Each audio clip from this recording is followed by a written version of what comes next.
ना तो किसी से आप लड़ाई झगड़ा कर रहे थे उसकी याद है, मतलब जीवन में कोई परेशानी है नहीं। सारी परेशानियां उसी समय समाप्त हो गई जब अंतिम सांस शरीर को छोड़ करके चली गई।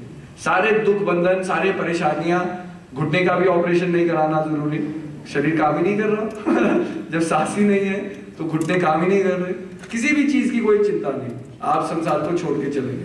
तो जो आज जो चेतना छोड़ करके जा रही है वो प्रसन्न है कि जहां से मैं आई थी मैं वहीं जा रही हूँ, अपने वास्तविक घर की ओर मैं वापस जा रही हूँ। और लोग इसलिए रोते हैं क्योंकि और लोग कहते हैं कि हम तो यहीं फंसे हुए हैं, ये चला गया ये बच करके निकल गया इस द्वैत के संसार से।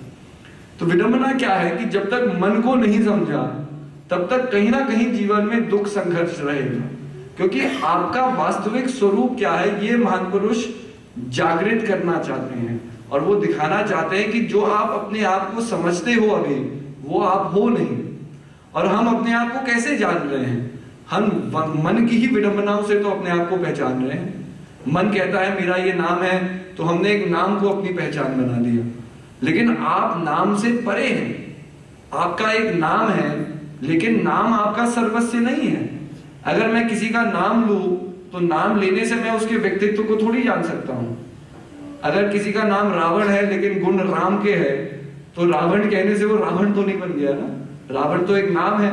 सिंबॉलिकली हमने उस नाम को अलग अलग चेतनाओं से जोड़ दिया। अब यही हो जाता है कि जो सिंबल्स हम अपने जीवन को दे रहे हैं वो हमारे जीवन को जो अद्वैत है उसको द्वैत में बांधते हैं। अर्थात मेरा ये काम है, मेरी ये पहचान है, मेरा ये घर है, ये जमीन आपकी है, मतलब कितने बंधनों में अपने जीवन को हमने संकीर्णताओं में बांध दिया। जितनी संकीर्णता रहेगी, जितने डिविजन रहेंगे, उतने ही दुख जीवन में रहेंगे।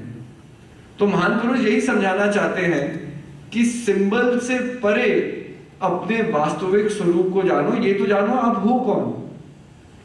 एक रूसी बहुत पहले जब हम बहुत छोटे थे वो गुरु महाराज जी के पास आए और तर्क करने लगे, डिबेट करने लगे कि मैं तो कम्युनिस्ट हूं, मैं तो भगवान में विश्वास नहीं करता, आप क्या कर लेंगे।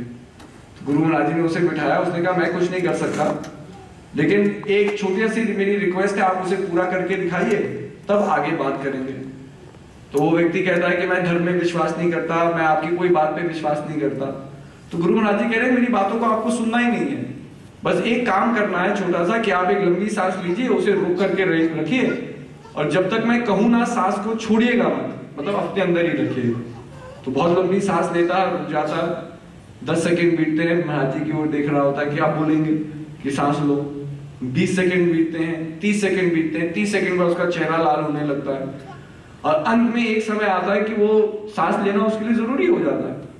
जोर से सांस लेता है और खुद ब खुद कहता है कि आप क्या कर रहे हैं, क्या आप मुझे जान से मारना चाहते हैं? अगर मैं सांस नहीं लूंगा मैं जीवित ही नहीं रह सकता। मतलब एकदम एक तरह से गुस्से में आकर के वो ये बात कहते हैं।